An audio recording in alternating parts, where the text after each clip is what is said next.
여러분 안녕하십니까? 광주 MBC 5시 뉴스입니다. 전라남도가 전남과 무안이 광주 민간 군공항 통합 이전에 더 큰 미래를 함께 열 수 있도록 무안군이 대화의 장에 참여해달라고 호소했습니다.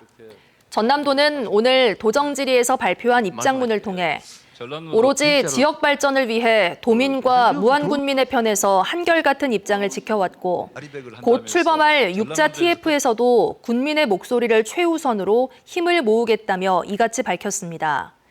특히 군이 제시한 3가지 조건인 광주 민간공항의 호남 고속철도 2단계 개통 전 선 이전과 광주시의 1조 원 규모 지원, 국가 차원의 획기적인 지원책 마련이 최우선적으로 논의되도록 하겠다고 강조했습니다.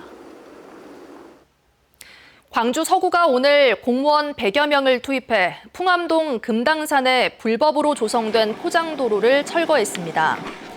서구는 인근 토지 소유주가 불법으로 도로를 포장해놓고 5년째 원상복구 명령을 거부해왔다며 불법을 저지르고 공권력을 경시한 만큼 강제력을 동원한 행정대집행을 시행했다고 밝혔습니다.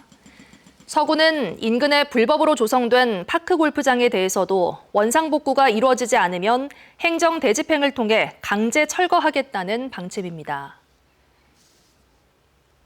담양 메타프로방스 사업자가 주차장 조성 계약을 위반했는데도 담양군이 이를 방치하다 감사원에 적발됐습니다. 감사원에 따르면 메타프로방스 사업자가 영리시설만 조성하고 기부 체납시설인 주차장은 착공조차 하지 않아 방문객들의 불편을 초래했는데도 담양군이 이를 방치한 것으로 드러났습니다. 감사원은 이 밖에도 담양군이 공중보건위의 상습적인 근무지 이탈을 방치하고 자격이 없는 직원의 포상을 추천하는 등 7개의 부적정 행정 사례를 적발해 관련 직원에 대한 징계 등을 요청했습니다. 최근 집중호우로 피해를 입었던 무안군과 한평군이 특별 재난지역으로 지정됐습니다. 이재명 대통령은 어제 오후 8시쯤 무안군과 한평군의 6개 읍면을 특별 재난지역으로 선포했습니다. 두 지역에는 재난복구를 위한 국비가 추가 지원되고 피해 주민에 대해서도 국세와 지방세 납부 유예, 공공요금 등 추가 감면 조치가 적용됩니다. 세계 양궁선수권 대회에 이어 오는 22일부터 일주일간 광주에서 세계 장애인 양궁선수권 대회가 열립니다.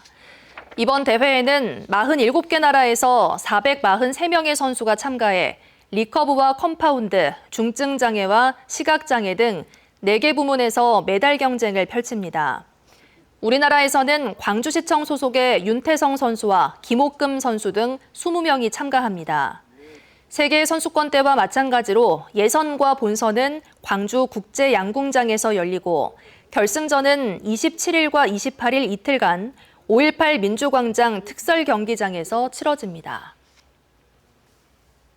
광주시는 오늘 5.18 민주화운동 정신계승위원회를 열고 광주 송정역 광장을 5.18 사적지로 지정했습니다.